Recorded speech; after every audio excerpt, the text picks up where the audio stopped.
sorry, it's a little bit of a crude example. It's a bit of a funny example, but there's a point. I'm coming back to the main discussion here. I said, it's not going to. Because we can see him through your life. So sorry. Okay, so I get a slap. I get a slap. But you know, read the book. And do you know what the secret of the book is? It's all made up. Aye, it's all made up. Cock-a-doodle-doo. There's always one. There's Mickey Mouse, Tom and Jerry, always come here. Right? The secret of the book is to do it. It's to do it. Jesus says if you believe, go and do it. It's awesome. The book. Read it every day. I read it every day. I love it. I love it. It's magnificent. You know faith? Wow. Hebrews 11. Faith is the substance of things not seen. Yeah. And there's all those people that what God did with them, but what they did with God. And all God is looking for is one person. Just to trust him and to believe in him, and what God can do with one person is phenomenal. You've made my day. Thank you. You've made my day. I knew today was going to be special. See, I got my new seat, and that's it. I can sit now. Ah, you see what happens, you know, folks, don't get old. You know when you get older, you get nick, knack, knock, nick, and then the disc. You know CDs, you have music? Do you know you got CDs in your body? Yeah, you got discs. Yeah. And sometimes if one comes out, if it's the lower one, it affects the legs. Yeah. So we have to keep fit. You have to keep numble and everything else. So where else are you going today? Hillsong. Wow. How long are you here for? We are leaving today. No. I'm coming with you. You want a bag, boy? I'll carry all your bags. How long have you been here for? Since Wednesday. Wow. Have you enjoyed it? Yeah. Have you folks? You've enjoyed it? Hey, it's a great country, isn't it? Hey, do you know what I say? It's the greatest in the world. But that's between you and you, because I haven't been to your country yet. So that's next. Yeah. Well, I believe that Europe is so amazing, because that's where we came from. Yeah. We're Saxon or Viking, you know, and you've got all these cock-a-doodle-loos in the House of Commons and the Lords, and they're going, Brexit. What is Brexit? You know, it's crazy, it's mental. Come on, sort it out, you know? Because what we've done here, we've said, yes, anybody can come, you can do what you want, you can bring your religions and everything else. God said no. Trust him, you follow him, you know? And that's the beautiful thing about a lot of the European countries. No means no, and yes means yes. And the scripture says it, doesn't it? In those end times, this will happen, that will happen. You know, confusion. It's crazy, you know? You've got good teachers. I like your teachers. Where's that one gone? Where's the other one? Yeah. Hello. I'm listening all the way. So nice to see you. Bless you, my friend. Hey, monkey one. And mom. My pleasure. My pleasure. Did you go and see the Queen? Have you been and seen the Queen? Yeah. I used to look after her. I was a guardsman. Ah, you were? Yeah, I stood outside Buckingham Palace and Windsor Castle, the Tower of London, and also St James's Castle. And it was a privilege. It was a privilege. But what they did, they changed from the SLR to the SA-80. I couldn't get it. And when we was on drill, they said, that man, send him down. And they took me down the car park. And my face, and then when I came up, boom, yeah. Very good. But it's good that it take you to Tower Hill, so that was like... Hey, the history that is here is phenomenal, you know. And not so good. No. The history that you have in your country, phenomenal, beautiful, you know. And that's what we've got. And this is the future. I know. And what you know what we're doing, teacher? We're passing the baton on. And if we can pass on Christian values, if we can pass on the Bible, because God's word will accomplish that what he set out to do. So I just watch, you know, and you just and when Jesus talking to the Father, wow. when the Father's talking to the Son, and he says, "This is my beloved Son in whom I am well pleased." Listen to him, hear him. Wow! And you can just imagine, can't you? And then Jesus says, "When I send the Holy Ghost," was it Holy Spirit or was it Holy Ghost? He changed it, you see. And he says he will do what I tell him to do. And then what he does, he came down and the church was born. And then he's, and since that day, wow, you know? And then you've got all these people say, no, this bit and this bit and this bit and that bit. No, read the whole scripture and it makes sense. And if you don't understand something, just say to the Father, I don't understand. And then as you grow older, you just, wow, and he opens it and you go, wow, you know, and it's magical. It's the best book I ever read. I couldn't read, write or spell. I never went to school. And then when I gave my life to the Lord and I started reading, I went, wow. It says, ask, seek and knock. You ask, you get it. You seek, you find it. You knock, the door opens, you know. And I went, really, okay. Excuse me, Father, you know, I need this and that and that. Wow. And things happen, you know. You're on a journey, folks, and it's your story. History, his story. It's your story, it's my story. And you're in for a treat. This is the beginning. Bless you. Bless you. Thank you very much. Have you had a cup there?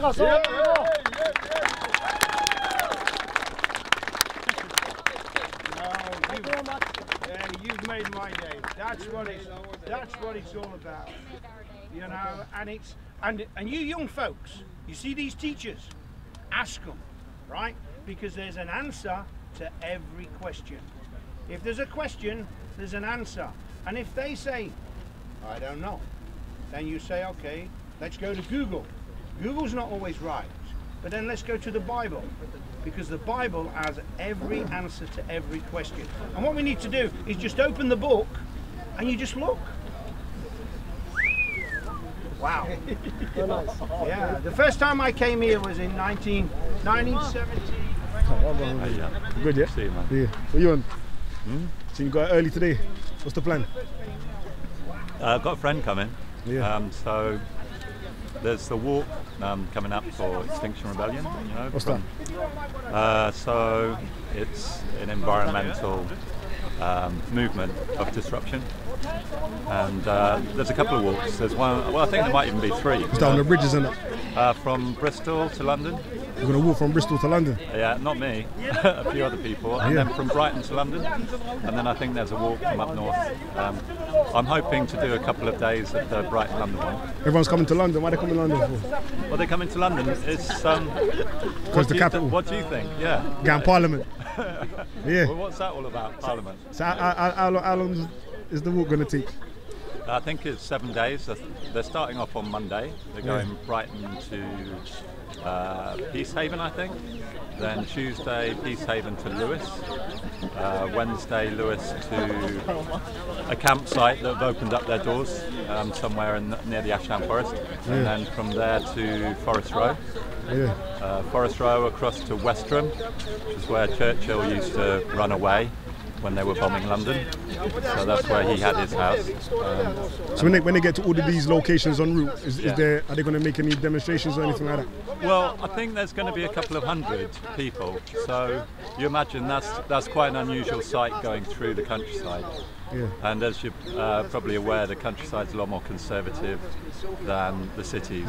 So, you know, it's going to make a bit of a noise, the same, you know, like but I don't think they're going to be with sound systems or anything like that. But they will be talking with people, I'm sure. And it's all about, the main refrain, I think, of Extinction Rebellion is that 60% of all known species have gone extinct in the last 60 years. Is it? Yeah, so and that's accelerating. So that means in another 10 years it could be 80%. And that's a result of what? That's as a result of human activity, and I would say primarily monoculture, which causes either in agriculture or primarily animal agriculture, which uses pesticides, which, you know, are extremely prejudicial to the nature. But the very fact that it's monoculture in itself means that other creatures can't survive and thrive. So yeah, I put it down to what's feeding cities. Basically, monoculture feeds the cities. So I think that the solution, myself personally, is to get out of the cities, get back into gardening, get back into natural systems of growing, that kind of thing. Yeah. But yes, 2 weeks of disruption are going to start happening as from, I think, what's it, must be the round about the 14th of... Disruption how? What, just blocking roads and that? Blocking roads, yeah. Yeah, I think they're looking to block the M20, so they're looking to block some ports. Okay. You're trying to restrict the movement of trade goods and stuff like that? Yeah, I think the movement wants to exert some economic pressure, but it's got to be... What do you think will happen as a result of that attempt? What will happen as a result? Yeah.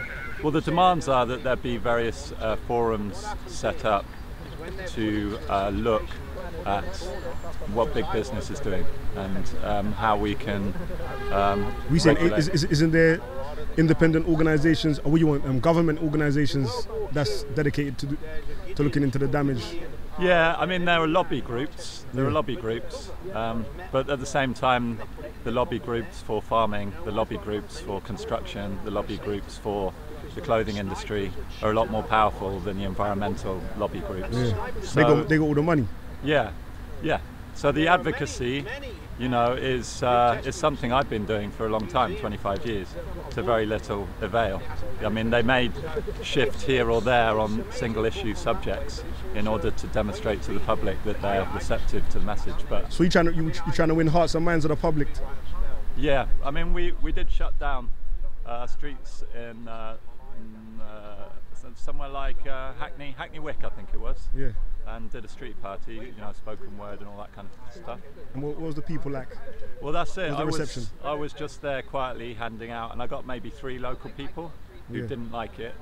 But apart from that, the vast majority was for you. Yeah, I think they enjoyed the music. They enjoyed the. And was you making them aware of things that they was previously unaware of?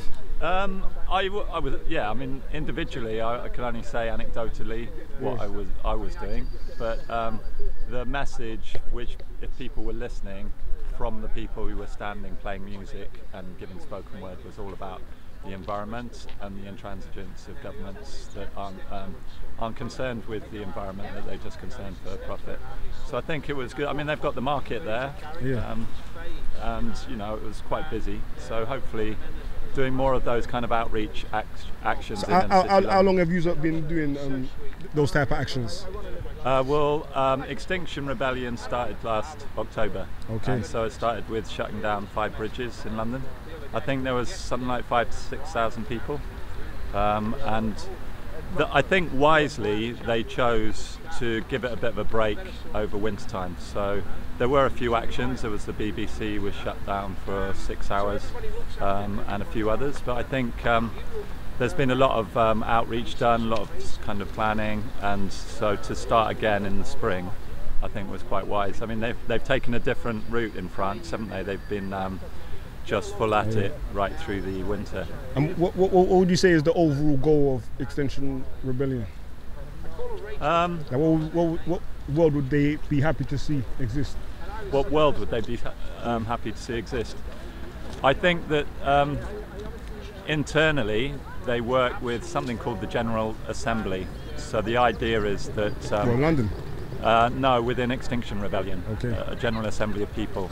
And so what they're saying, like for example, I'm a vegan activist, but Extinction Rebellion won't put itself forward as a vegan group, because it wants to be an empty vessel that people come into and say what it's all about. So in that sense, what I'm saying to you is they don't know what the aims are. Okay. They want the people to come forward and work out what steps we should take. So mainly they're just trying to educate, make people aware of what's happening in the world, and why things are the way they are.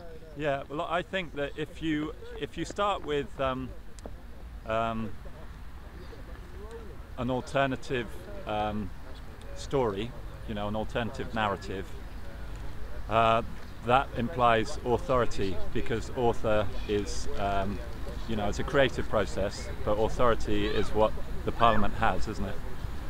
So we're telling a different story, a different authorship, if you like, but it's got to be a co-creative authority, so one of the people rather than of the people at the top. So the people at the top are one community who are mostly educated in the same establishments, whereas, you know, the general population is a lot more diverse than the population that's, or the group that's ruling over us, and we need to be able to have a say ourselves. So if there's an alternative narrative about the environment and you know, the destruction of the ecosystem, then we also need an alternative authority. And how do we manage that? Well, for me, it's we have to return power to the communities. So community sovereignty is the message that I give, and decentralisation of power.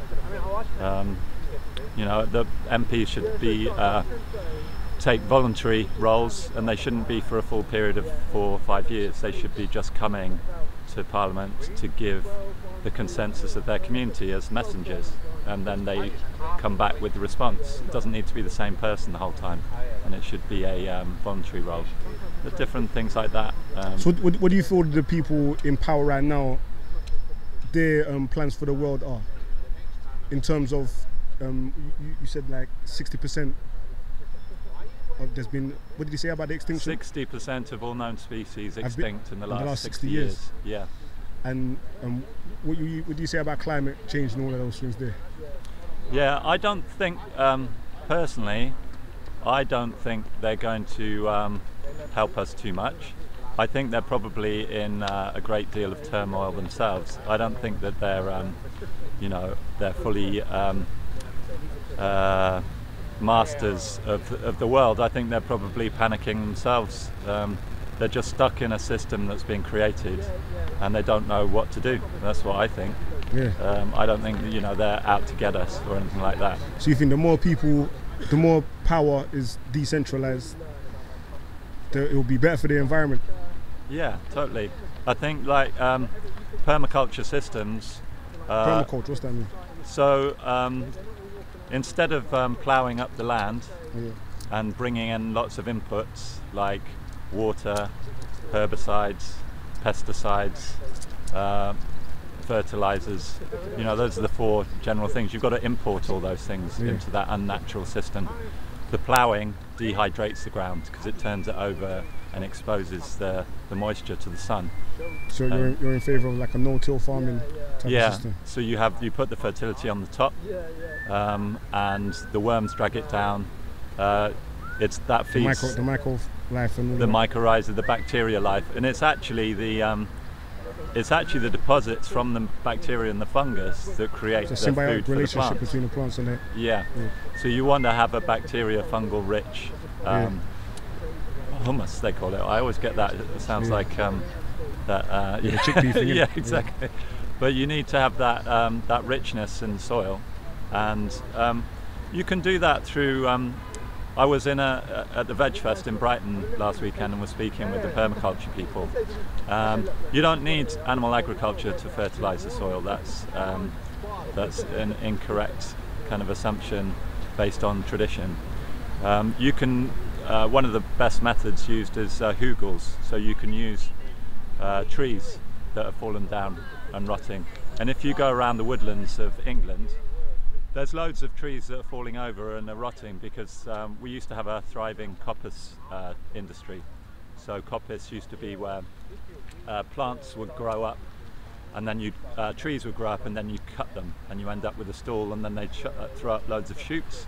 So with, for example, hazel coppice or sweet chestnut, you'd get lots of poles out of them. So you end up with one tree stump with maybe 10, 12 shoots coming up. Well, loads of these have been abandoned, and they end up like celery stalks, you know, like a tree with maybe 8, 9 shoots that have grown really thick rather than to the size they coppice them. All these are falling over, a lot of them are falling over. Now these trees, obviously they will feed the ground, but you can take them and put them, you know, here on Hyde Park, and that would start to provide the fertility for the ground. and that's like a slow release compost. So it would release nutrients into the ground for at least 20 years. So you could take some of that and put it on the field systems that we've got, and have an extremely abundant harvest. You'd bring back all the insect life, you'd bring back all the birds, you bring back the butterflies that are all absent, you know, in the countryside these days. You talk to old people, they'll tell you that the amount of bird life, the amount of butterflies, the amount of insects, you know, is all diminished drastically. And it's I walk around the countryside in England, it's like a barren kind of desert, and all you hear is kind of gunfire, you know, from people who are shooting animals or whatever. It's just yeah, it's not. So just to return to your question, I think the land needs the people, and the people need the land to return it to, you know, something that is life-giving. So all of your public Extinction Rebellions, the public interactions and all of that, what would you say is like the success rate of, I don't know, like what effect are you trying to have on the people that you meet? Yeah, well, it's difficult, isn't it? It's asking people. For me, it's something that is like a 10,000 year trajectory of the animal herds people that our culture is based on. You know, you look around the city and you say, this isn't a culture based on animal herds. You know, where are all the animal herds? I don't see them. You know, this is a culture of beautiful architecture and amazing inventions and all the rest of it. But we've got 70 billion domestic animals that are taking up most of the resource of the world. So our culture is based on that herds people, you know, culture, whether we're aware of it or not. So I'm a vegan advocate, so I advocate cutting it out of our diet. I think that's the biggest thing that we can do. But it's not just as simple as that, because we need to have vitality as well. So in this bag I've got a permaculture book, and it talks about sea buckthorn, for example, superfoods from wild plants. Like, so the sea buckthorn is extremely high in vitamin A, which a lot of vegans will maybe have a problem in absorbing it, vitamin A, but it's got vitamin C and D and all these sorts of things. So, and I harvest nettles and cleavers, and all of the wild plants are supposed to be the most nutrient dense ones, isn't it? Exactly, ones that can grow by themselves without human assistance. So it's not enough just to say to people, you've got to go vegan, because if you go vegan, then you're not so much stimulated by the central nervous system. So you probably may start to feel out of kilter with the mainstream society. You may start to feel not so competitive.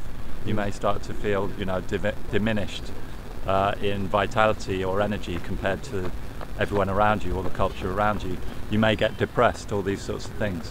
So a vegan diet which is just based on, you know, fast food is not going to be is not going to change the culture that we've got. We need to get back to the wild plants, you know, the superfoods. And even with some of the superfoods, they're starting to breed them for greater output, which means they become, again, less nutrient dense. So yeah, we just need to, that's just a question of education and access to land and access to platforms on which we can talk to people about it and engage in it, you know, sharing recipes or sharing those types of things. Yeah. Cool, man. Cool, man. I'm gonna walk around a bit still. Yeah, I'm running out of words. Yeah. How's it going? Any drama here in the last No, the ordinary. Yeah. It's what it is, man. That's what man was talking about. Men's rights advocate.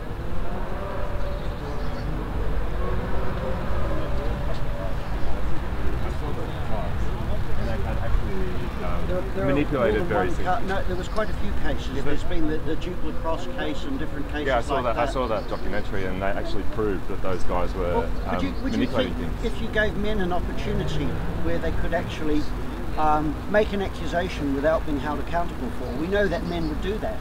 So a red pill true in the building. Like that. So we also know the thing is, if we say that women are angelic in their behaviour, women will do the same. It's not about just sexes. You've got bad and good in both, and opportunists as well. And then you've got a culture that actually says it's okay to do things which actually need to be challenged. And this is one of the things that we do. Would you like one of our, we've got a couple of leaflets. Mike Buchanan, you see him about, and he comes with us most of the time. But we don't have any empathy for men or boys, and when you look at the suicide rate, it's 12 or 13 men commit suicide every day in Britain, every 2 hours. A man, and when a man is divorced and can't see his children anymore, it goes up. And the biggest charity for suicide of males is run by a feminist. And Mike Buchanan was in a meeting with her, and he says, well, what about when men are divorced and they can't see their children, even if the judge says they still have right to access, and the mother won't allow it? And she just put her head down, she wouldn't say anything. And this charity, other guys in the movement have said that it doesn't make sense, because they're talking about how toxic masculinity all the time, and how masculinity is toxic, and you had to be less masculine. That's actually unhealthy. Masculinity is actually a good thing, just like femininity is. And taking into account, of course, not all men are masculine and not all women are feminine. There's everyone and everything in between. But when you demonize one, you're going to end up getting everybody. And we stick up for men. A lot of men actually feel very uncomfortable when you talk about male vulnerability. And a lot of guys I work with have gone through the wood chipper of the divorce courts and been financially exploited for years. And there's an awful lot of men living in the back of their car providing for his ex when he can't see the kids, and she's got a new partner in the house. And she gets legal aid, or used to anyway, I'm not sure if they still do. And there's a charity called Families Need Fathers, and they help men with legal advice, and they're very good. Most people don't even know about it. I've got leaflets I printed out, the three-sided ones, so they're quite dear to print out. But I occasionally meet men, and I also meet men, African guys. Muslim guys are facing it now with divorce, where they can't see their children, because the courts always assume that the child is better off with the mother, and they always assume that if the father in the past they've assumed that if the father wants access to his children, there's something a bit wrong there. You know, there might be something a bit dodgy going on, when in fact he loves his children. You ask any mum, what would she rather have, the vote or her children? And we know now it doesn't matter what you vote for, they give you what you want, they want anyway. So it's, and it's probably been the case for quite some time. So when you watch the BBC and you watch CNN and they say these statistics and they give these slogans, research it, look into the alternative. I mean, there's a lot of madness in the alternative media, but you will actually get some brilliant stuff. When you meet feminist academics, I'm often surprised on that complete low quality of the actual individual, and it often reverts into swearing and insults. We've got academics in the men's rights movement, people on the standard of Jordan Peterson. We've got Janice Fiamingo, she's incredible. And she stands up and she will show, these feminists are more likely to bring up the ugly examples of ugly stereotypes of women more than anyone else with their conduct. But some of the other academics that we have, which are female, they're absolutely amazing. And they are what academia should be. So much of academia now is really not very good. I've met academics from universities here, and they've jumped up and down and sweared at me. And as you get older, everyone looks too young, obviously. If you think, you get to a certain age that if you think your doctor's too young, you know you're getting old. And some of these academics I've met, the language used is just unbelievable. These are meant to be respectable people, and it's all slogans. It's all cultural Marxist stuff, all about, and most people will find this quite an interesting thing and probably be surprised by this, but a lot of feminism goes back to Marxism. And Karl Marx said in the 1800s, he was anti-family. If you got the father out the family, then the state became the father for the family, because the woman and the children are reliant upon the state to survive. Families are very stubborn. Old families can be quite stubborn. It's very hard for the state to control. They have their own interests. And when you actually look at Marxism, the bourgeois, the proletariat, the oppressed and the oppressor, it's the same model which they brought into the family. And of course the oppressed is the father. the oppressor is the father, according to feminism. But we know there's a lot of men who wouldn't say boo to a goose, and there's a lot of women that would be chasing everyone around if they got half the chance. You know, men and women can be aggressive. It's not a gender thing. So it's worth looking at, and when you actually see the damage done to our society.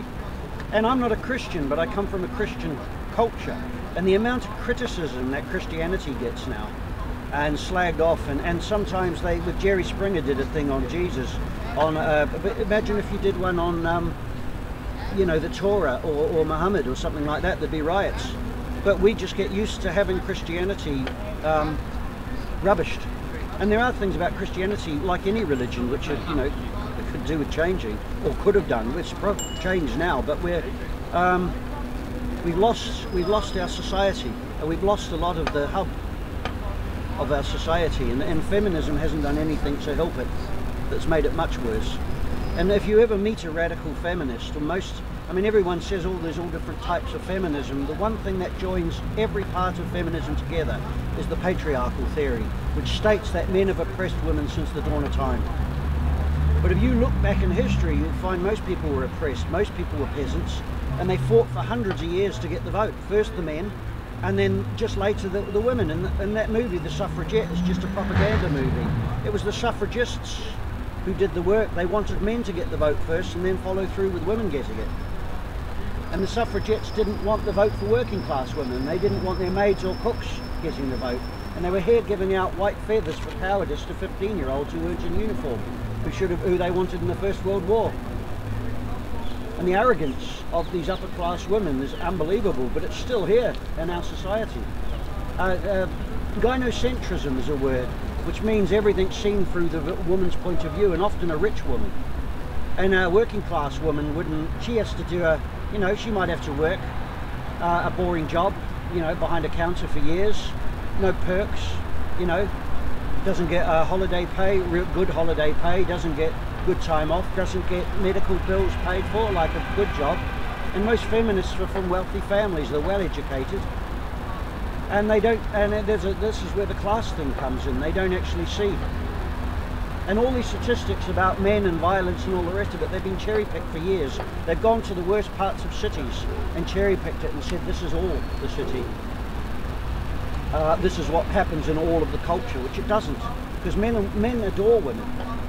And women don't hate men, most women actually do like men. But yeah. We need to challenge this stuff, and this is what we've been doing here for a few years now. And it's changing, the world's changed around us, the landscape's changed around us, and it's a good thing. And we're getting people discussing things now where they wouldn't before, and it's increasing as well. There's a lot that needs to be discussed now. And so much of our society, instead of with people say that capitalism is bad, but when we look at capitalism is now actually run, often, it's people, what capitalism is now is globalists with giant companies. Capitalism should be a small business run by Ma and Pa, serving coffees and food and employing local people, but of course they can't compete with McDonald's. But they're still around. Yep. You're talking about big state, and you're talking about nuclear family. I'm talking about lots of things. Yeah, but I just want to hear what you've got to say about community that's in between the two. Well, this is where the community is important. If you've got a small business, whether it's a pizza parlour, a wee private one, or a business, I mean, often now you see small shops are run by Asian people, obviously. Eastern Europeans are opening up small shops around the place. You've got Middle Eastern shops, but we don't seem to have, because, I mean, Britain used to be a country of shopkeepers. And obviously you can't really compete with superstores now. Yeah, but business isn't a community. What about cooperatives and things like that? Yeah, well, I mean, a lot of cooperatives, I don't know how well they work. I mean, good. I lived on communes in the 80s in New Zealand, and so I saw things. But when I'm talking about small business, what I'm talking about, there is a community, because they're serving coffee every day to the same people, the workers. I mean, a Greasy Spoon, if it's run privately, they get to know all the truck drivers, the builders, the workers, and all that. And if They don't say that's a cohesive community. Well, no, but if it's more of a sort of a restaurant, coffee shop, you'll get women going there, mums and families as well, more so than just a canteen. But it's still serving, I mean, all that logistics is serving the state rather than the community. No, they're serving the community. They're serving people hot drinks in work time, that they're talking to people, they're doing... This is what... I mean, the other cultures who've moved to Britain and they've established here, they've got community. We don't. I wish we were more like that. We need to be again. Everybody, you know. And you look at in a Muslim community, they often, if they need anything, they often know someone who's a mechanic or something. We have to go to another business somewhere who we don't know who they are, and often people get ripped off. But at least you got some comeback. If your cousin or your brother tells you, "Oh, I know him," or it is them, then you can say, "Hold on, what's this? You fixed this for £500 and it still isn't working." But with a business, you're a bit screwed. You don't know them. You haven't got that interaction. The currency should be. A lot of the currency is interaction between humans, if you know what I mean. And that's what I mean. We've lost all this. Do you think Western society can survive the fall of the church? The church is a funny thing, because the church is where a culture's army comes from, and the ones who are going to defend their culture. And with the church not there, you've got a big gap, and it's more than just the army, isn't it? Yeah, but you have people who are prepared to defend something, because the church will justify sometimes even violence to defend their way of life. But without that, you haven't got that. So people are floating around, and when you've got other cultures who are established and your culture isn't anymore, you're actually at a vulnerable position. And especially with something like feminism, where women don't trust men anymore, and men are not trusting women, so who are having children, and then children are growing up in an environment which isn't a safe environment. And that doesn't mean they've been crappy families. Of course they have. But what do you think about Amazon? If like Amazon continues in its trajectory, the high streets are going to shut down. Well, do you think there's a place for cooperatives to come into that those empty locations?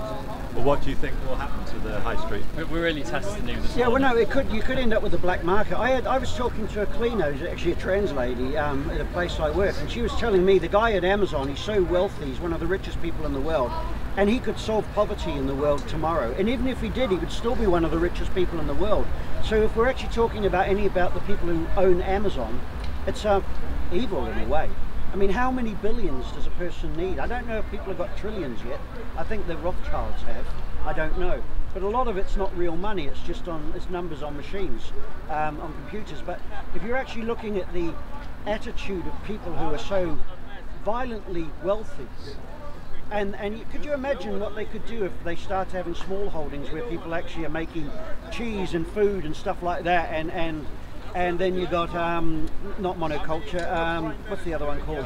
Permaculture. You got all that happening. Can you imagine the quality of food that you'd have? And of course, people have got computers, and if you've got a kid, you'd probably get a bit of help with money towards the family and stuff like that. If it would bloom, you'd end up with a quality of food. You wouldn't have so much mass-produced crap. If people are living slightly off the grid, or they're and property go to areas where properties aren't so expensive, you might end up with where people can survive on making something, and it becomes a lifestyle. It's not just about profit. This is the thing. Well, in this country, all the herds, you go up and down the country, it's all the herds are on the land, not people. No room for people. Yeah, well, it's all the animals that are on the land. I've been told that they don't like, in England, they don't like people going alternative. Wales, they'll put up with it, but in Scotland I heard that they're not so keen on it either. They've got one project in Wales, landmass project, of prior permission. All the rest of it's retrospective, so it means you've got to go on the land, go through a lengthy process of humiliation before you can actually be on the land. There's only just one. You know, they say there's maybe one precedent in England as well. There's families around the place who do a bit of it, and I mean, if you go to the countryside, you meet old-fashioned families, English families, and they are, you can usually tell they're old-fashioned because they've got chickens everywhere, and there tends to be old tractors and things around the place and a lot of junk here and there, but they actually do love their animals, and they live in a slightly messy way. They're the ones I've met, but they are actually very traditional people in a lot of ways. I had some friends undo a pond and they found a TV set in the bottom of it, taken apart, and that sounds to me like some of the old-fashioned people. But not very good for the environment, I don't think, but kind of funny in a way. But we've lost. Our currency should be more than just, and the globalists are getting bigger, and they're making political decisions on us, and criticising feminism is now a hate crime in a lot of places. And those people who are surviving in that way, they're still privileged. You know, they've, in whatever form of their eccentricities, they still have the privilege to have that land. What about all the people in the cities, in the towns, up and down? Old, and they come from a generation 40 years ago where it was easier to get a home. Nowadays, a lot of the privileged who had the land. Like my family come from an army background. And then my dad ended up as, from having, you know, generations of family in the army, he ended up as a qualified agricultural labourer. Now, if you'd have served in the Roman army, you'd have been given like 3 acres of land, you know. Yeah, but they won't do that here because the land is owned by a few people. And that's what I'm saying, those eccentric people, they still come from a privileged background, you know? Yeah, but the Roman situation is a bit different because the Roman Empire was expanding and Britain is not really expanding. There is no land, not a lot of land to give to all the soldiers. Yeah, sorry, I was dip ground. Yeah, go on.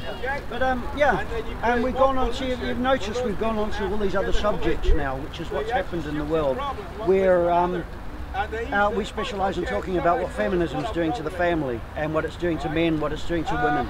But then you go on to these other things, and then you're dealing with things like Antifa and groups like that, and extreme leftist groups who are really violent, who often are upper middle class kids who can get away with murder.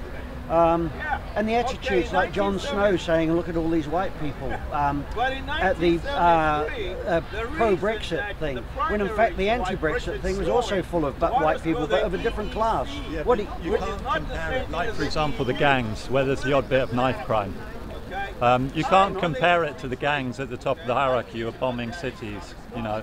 You can't really, or even, you can't compare it to gangs on the street where there's the odd knife attack to the gangs at the top of society who are bombing cities. And you can't compare it to middle class, you can't compare it to middle class white anti-fascists who maybe cause the odd bit of violence here or there either, you know, so there's proportionality. And yeah, and I would say a lot of these, they're almost like a mafia, a lot of these top people who are worth vast amounts of money and they live in a bubble. And it's violence by proxy. They never have to deal with the outcome of the decisions. And if you look at what's happened in the Middle East, people have decided to make changes. And of course, even after the after the First World War, the Middle East was all redrawn up by the English, the Americans, and also to do with Israel. And what happened? So what about the Middle Eastern people? All of a sudden, their whole countries have got different names and different borders. All this stuff goes back to people who don't have to deal with the everyday consequences to average people. And it doesn't matter what race they are or where they are. And these people really need to be held accountable. I know very wealthy people, and the way they think is quite frightening. The way they use money. Most people don't have much money, are often very generous because they see things. Money's a burden. I once had a little bit of money and it made me greedy, and it made me worried about not spending right or losing it or being taken advantage of. It makes life very difficult for you sometimes. It makes life a lot easier. You can do what you want then, but it also makes things difficult. Usury was illegal, and you know the Catholic Church wouldn't allow it, and the Muslims don't allow usury to some respect, but they have a way around it somehow. What do you mean interest? Like lending money with interest? Yeah. Is that what you mean? Yeah. You can make money out of just lending other money without there actually being an interaction of any manual work or any product. And the fact is that's one of the biggest money-making things in the world now. And it's it always has been. Hi, how are you keeping? Yeah, so that's. The EU doesn't have that. Yes. Do you think one of the big problems of the multinational companies is that they're making small shops, you know, from foreigners? Is that your thing? You know, you spoke about Eastern Europeans and Arabs opening shops all around the place.